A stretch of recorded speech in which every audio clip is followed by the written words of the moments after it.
let me just drill down on that, because I think there's a lot of senior leaders that are like, okay, if I bring every possible conflict or criticism or allegation or whatever to light every time it happens and tell everybody, that's all I'll get done. So how did you know, when is this something you address with the members, just the board, or the entire church? The answer is just experience teaches you. Yeah. When you did it wrong and all of a sudden it blew up and it got bigger and you go, gosh, if I would have just dealt with it that way, that's that old, that old illustration about the banker retiring and his successor comes and he says, how did you become so successful? And he said, good decisions, 2 words, good decisions. And then he goes, well, okay, how do you learn how to make good decisions? Well, 2 words, bad decisions, make bad decisions. Well, we're back for part 2 of our conversation with Cal Jernigan, an incredible pastor out of the Mesa, Arizona area, who's lived through the highs and lows of ministries for 40 years, 25 of which as being a senior pastor of a church over 10,000 people. We sat down with Cal to learn all of his insights and learnings, and we shared half of those with you on the last episode. So if you have not listened to that episode, stop this one right now and go and listen to that one. And as always, you want to make sure you subscribe to the podcast so you never miss one of these when we're dropping new ones. So here's part 2 of my conversation with pastor, elite alumni, and extraordinaire, Cal Jernigan.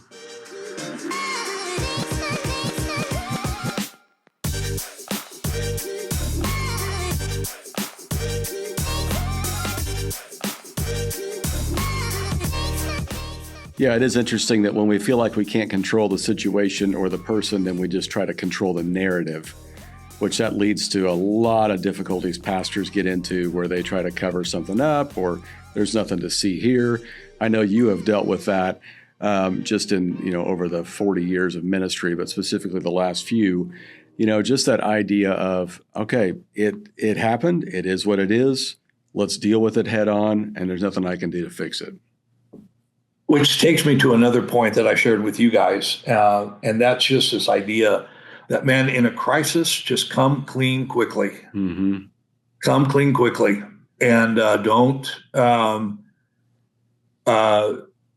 I want to control the narrative. I want, the sooner you own whatever you did, and again, I'm not going to go into detail on this one because it's too painful and it's too personal.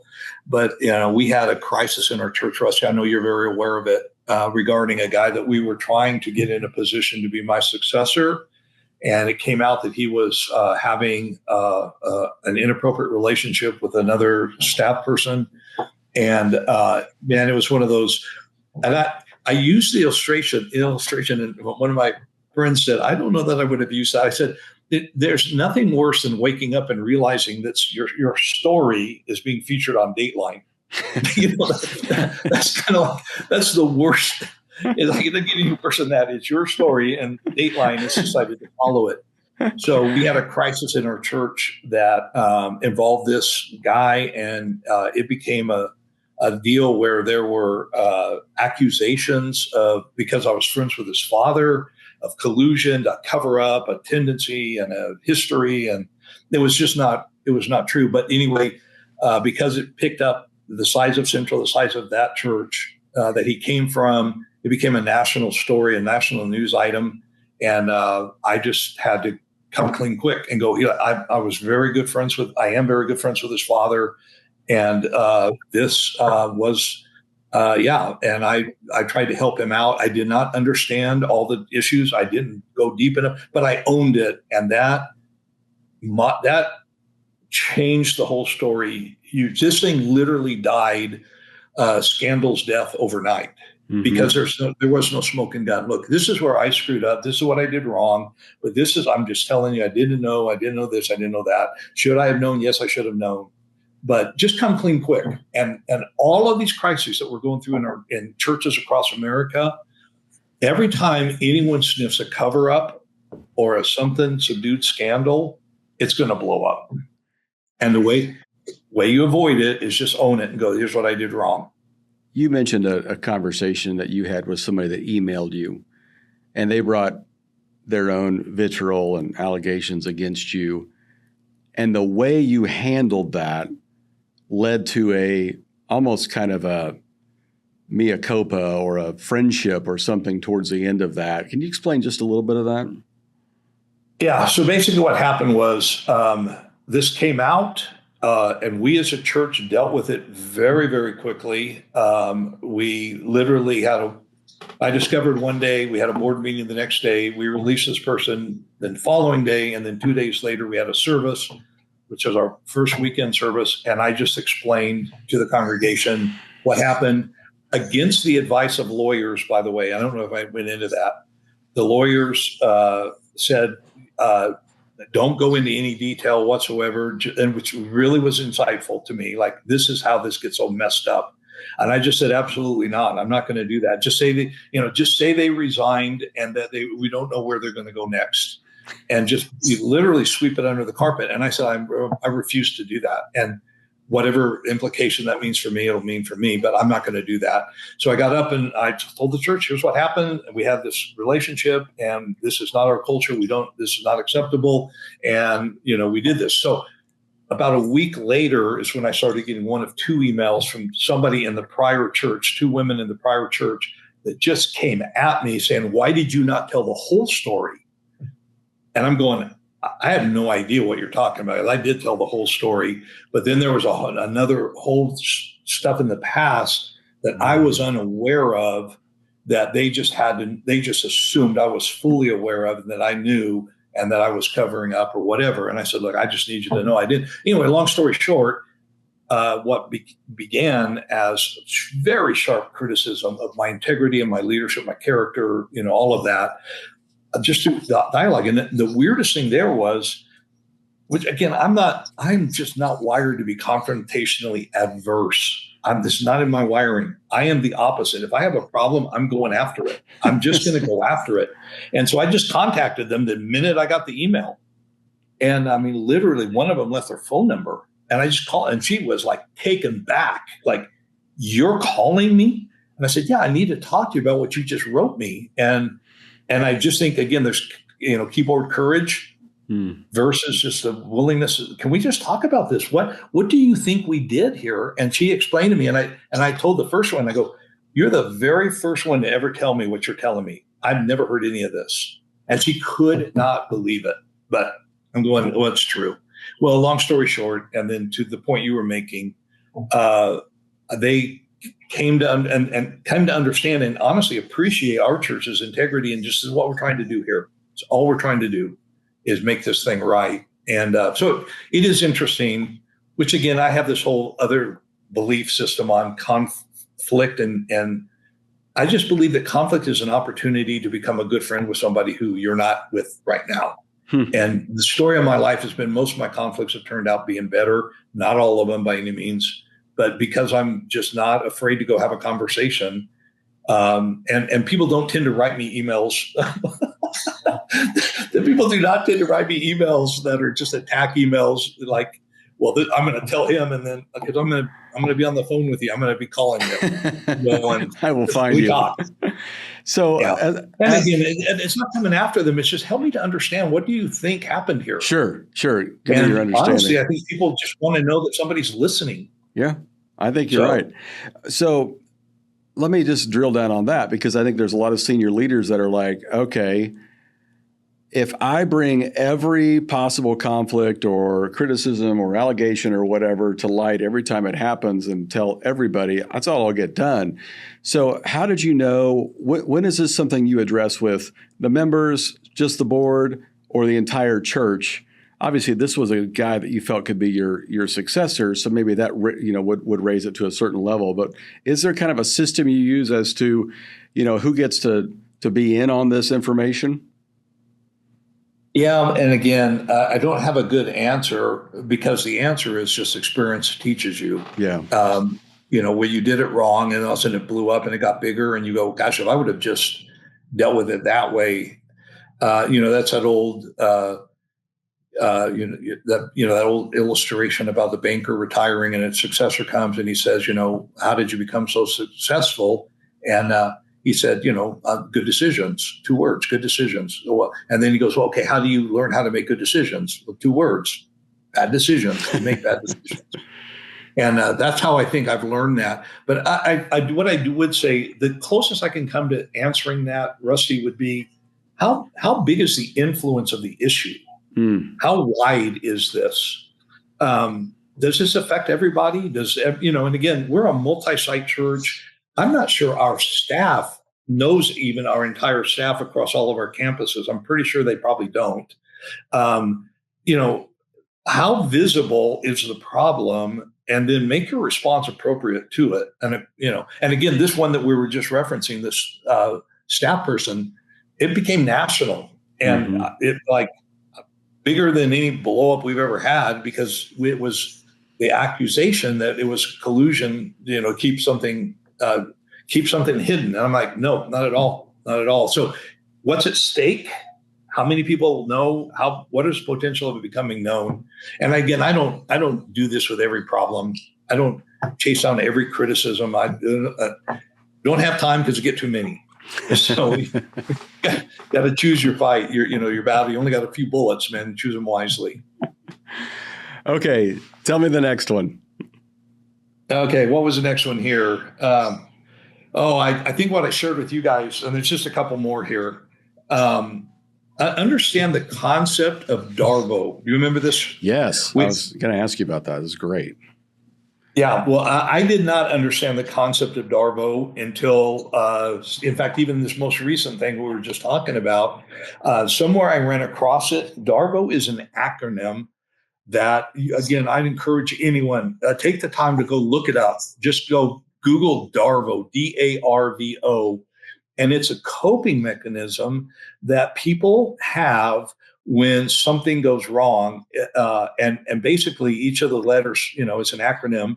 D stands for deny, which is the first time we have this conversation. There's going to be a denial. I didn't do this. What you're saying is wrong. You're mistaken. A stands for attack. Which means that you have come at me so we have a problem here, and now I'm going to deny that there's a problem, and now I'm going to come at you. So I'm going to attack. And then R stands for reverse. V, victim, and O is offender. So we're going to deny first, then we're going to attack, then we're going to reverse. And the person who did the problem is going to reverse into the victim and make you the offender. And I shared that because, again, and these were all kind of put in chronological orders. I didn't say that at the beginning, but just things as I've learned through the years and where we're getting down to the end here. If I would have understood DARVO, it is a coping mechanism that people have, because you as a leader should never tell everything you know. You should always take the high road and just try to keep information, from doing damage to people. But people who you have to let go on your staff, or when there's a scandal and you find out and you're not going to tell everything you know, but they're going to tell everything they know and then some. Yep. And it's DARVO. It's the whole thing about I'm a victim and I didn't do anything and I didn't see this coming, and it's a form of gaslighting. And it's just a very real, and when I figured that, it's a reality. When I figured that out, I'm telling you, clarity came to me on so many people and so many situations. Why would they say that? Why are they doing that? And people have to cope. They have to cope with the fact that they were let go from a church. They have to cope with the fact that they failed. They have to cope with the fact that they had an affair. They have to cope with, and somehow it's not going to be them. It's going to be you, and it's going to be the church. Right. And so learn that one.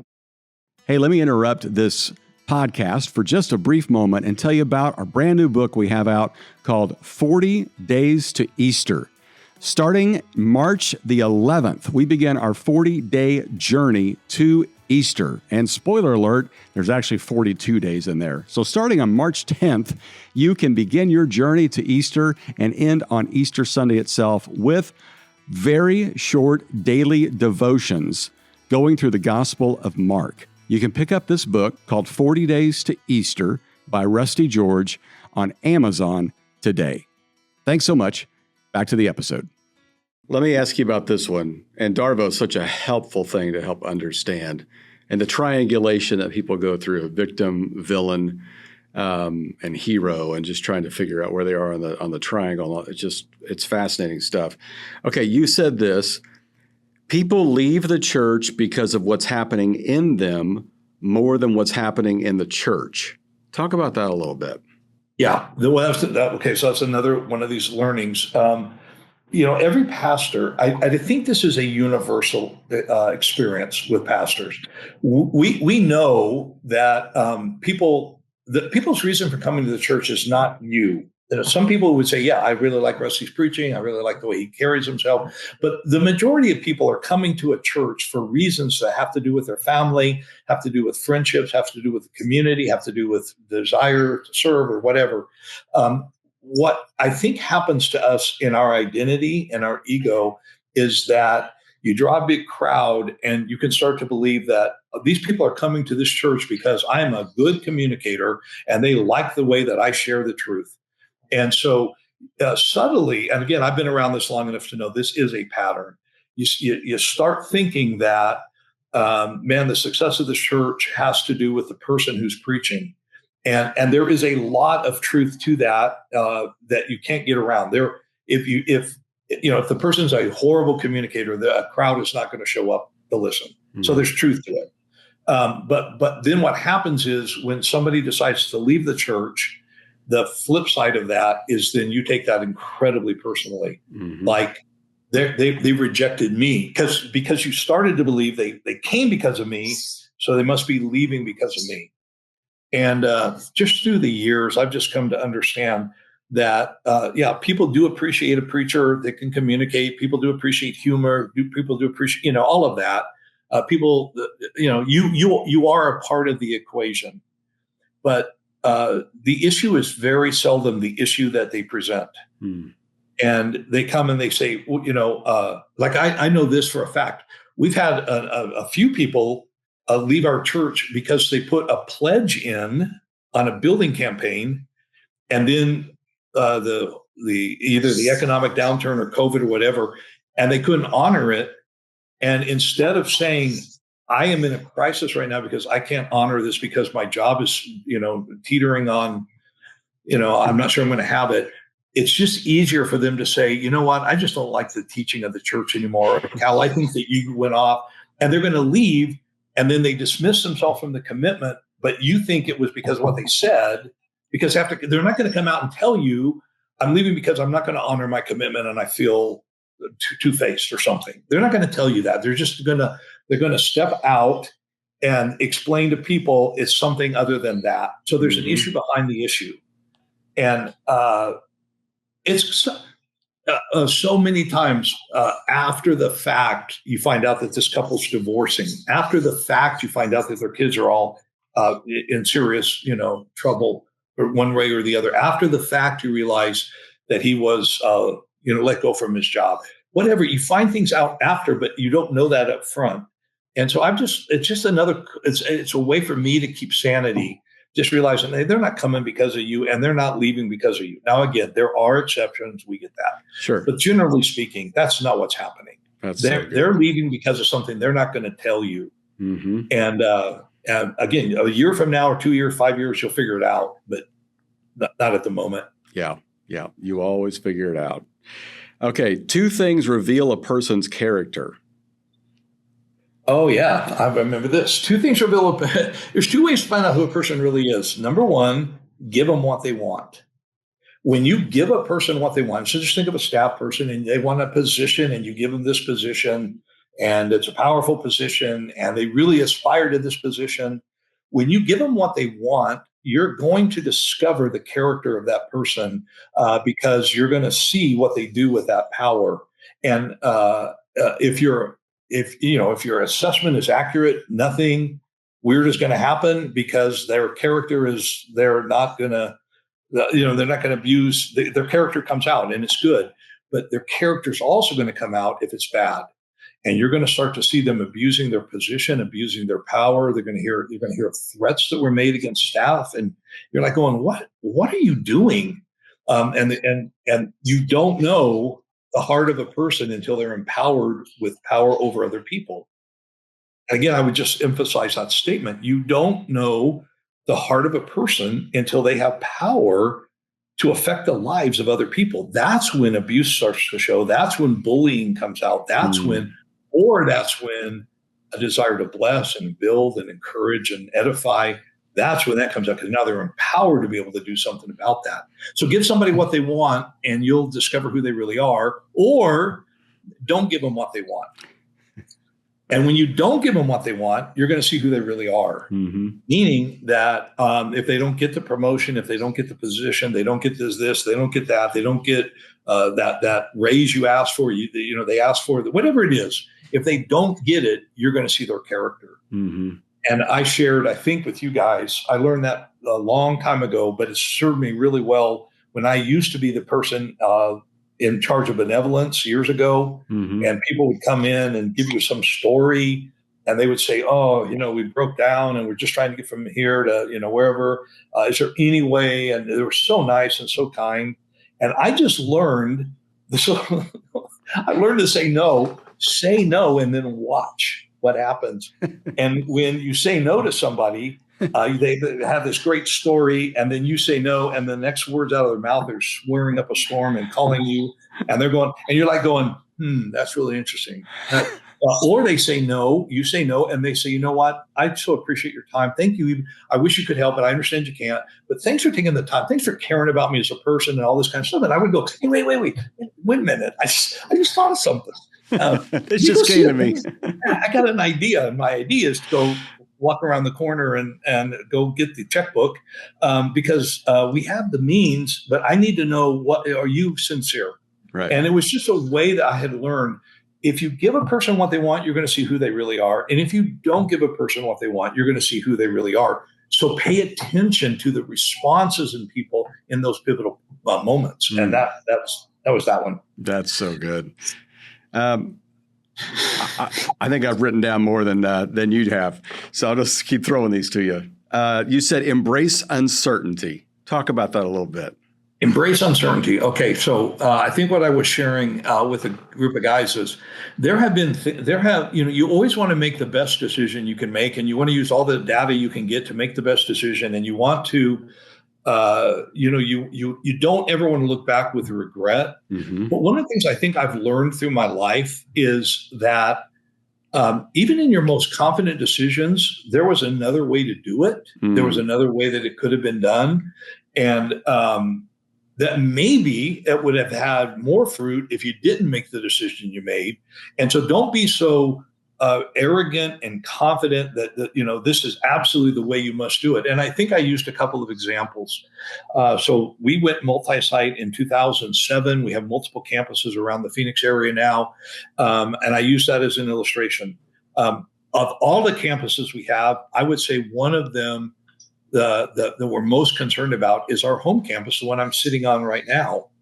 And no campus has paid a higher price than this campus in terms of we've gone everywhere else. And this is not what it used to be in terms of its attendance and whatnot. And it's made me wonder what would have happened here if we hadn't gone multi-site. And the truth is, this would be much different than it is today. I don't think it would be more than it ever would have been with the multi-site, but I'm not positive. I don't know. We have property to build, and maybe we could have done something else. I don't regret the decision, but I'm not here to say every church must go multi-site. And when we went through COVID, if I can be candid, I envied in the worst way pastors who only have one campus to be concerned with. And one crowd to deal with, and one community in which you're trying to establish how we're going to respond to the protocols of COVID. I didn't have that, man. I had campuses, and we had different people and different, some of our places are more liberal, some of them are more conservative, some of we ran into all of that, and we shut down all of our campuses, and then we had to systematically open them all back up. And I'm just going, all I could think about is my friend down the street who's only got one campus going, man, I wish I don't have. That'd be so much better. So that would be one. The other one that I think I shared with you guys was, I've been at this church that I've been at for 38 years, and I love this church. Man, this church is me. I am this. I always say, you cut me, I'll bleed this church's blood. I love this place. I love this place. But in being here as long as I've been here, I confess to you that my life here has gotten so unbelievably comfortable. It has been so. It is. I have lived in the wonderful environment in this church. And here's what I know. We don't grow through comfort. We just don't grow through comfort. And as this has gotten longer, as the years go by, I've just gotten more and more comfortable. And the point I was making was, and Rusty, you recently relocated to Dallas. And I'm going, you're going through things that I've not had to go through. Those things are good for you. Mm-hmm. And I believe that growth comes through stress, and stress is not a bad thing. Obviously, too much is, but stress is a good thing. Stress is a catalyst to growth. Mm-hmm. And when, you don't get challenged when you've been there somewhere a long time. So I was simply making the point, maybe this paradigm that I've grown up believing in, that the longer you're there, the better off it is for everybody. Maybe I would be more of a person, a deeper leader and a deeper thinker if I didn't have the comfort of not having to do certain things as the years go by. And it's just stuff to ponder. Yeah. And so all I was saying was just embrace the ponder.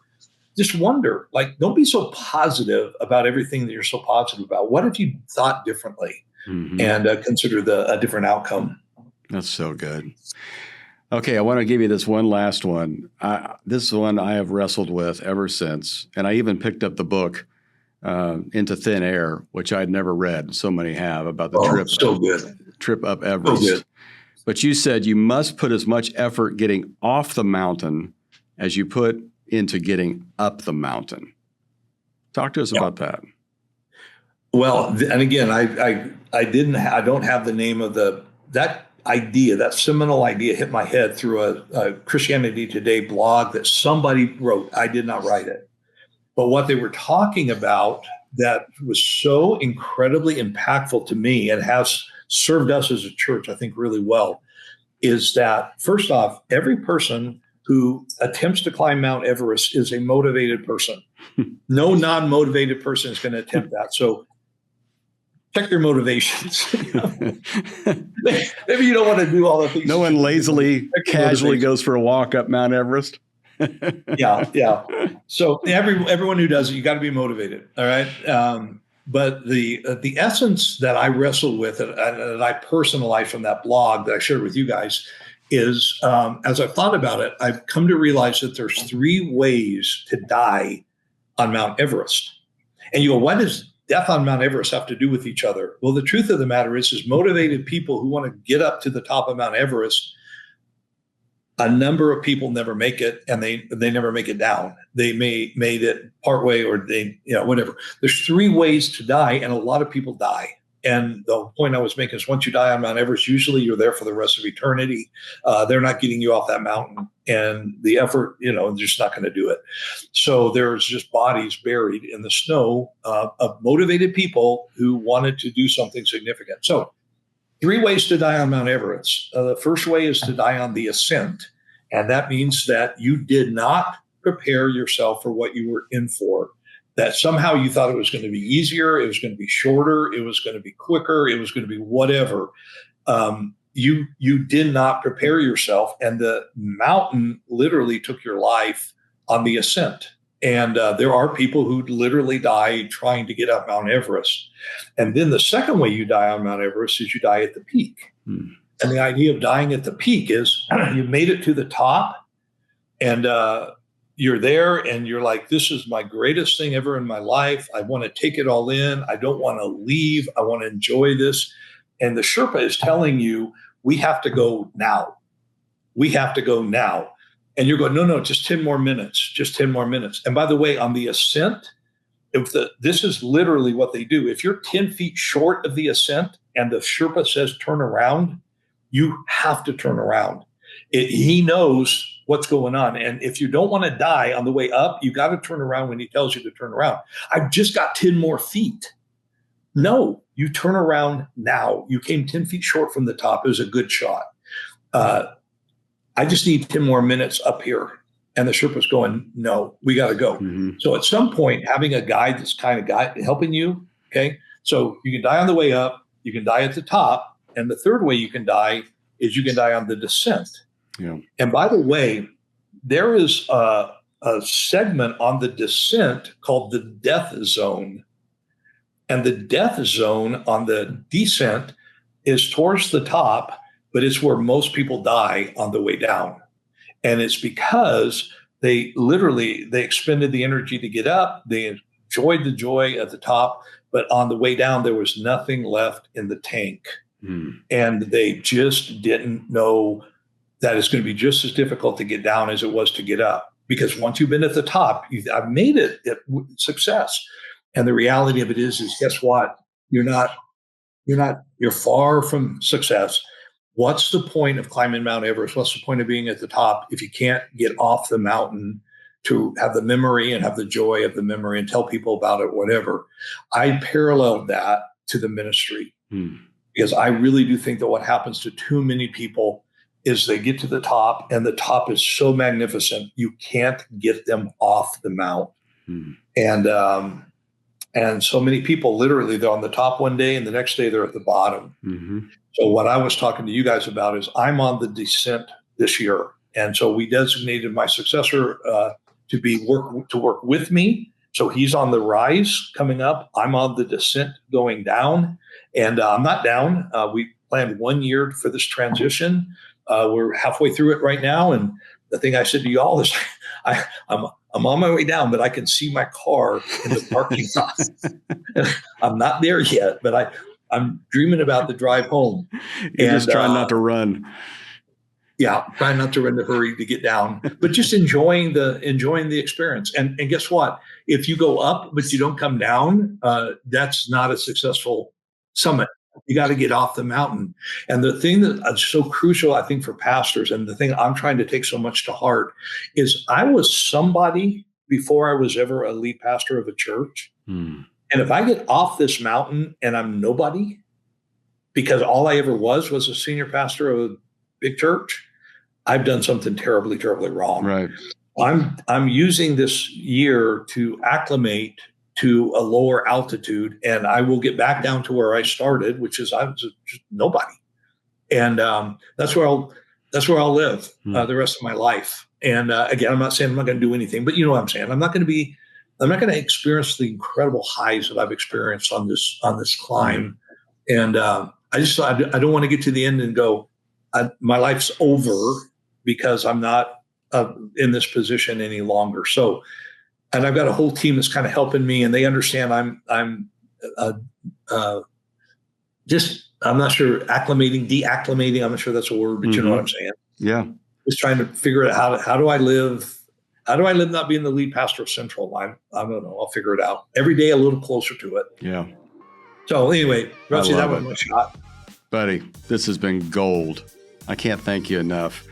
Thank you for not only sharing it, thank you for writing it down, and thank you for living it in such a way that you have a life that is worth emulating. And on the behalf of many, many pastors that have been blessed by you, buddy, thank you.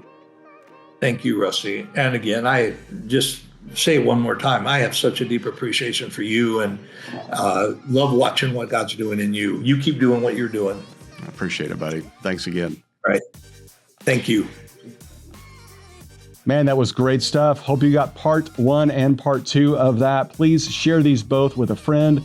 Thankful for our sponsor sponsoring this and making it happen. Next week, we'll be back with brand new content, so check us out there. And if you haven't watched us on YouTube, make sure you subscribe as well there so you can get fresh content delivered even to your screens. Thanks so much for listening, and as always, keep it simple.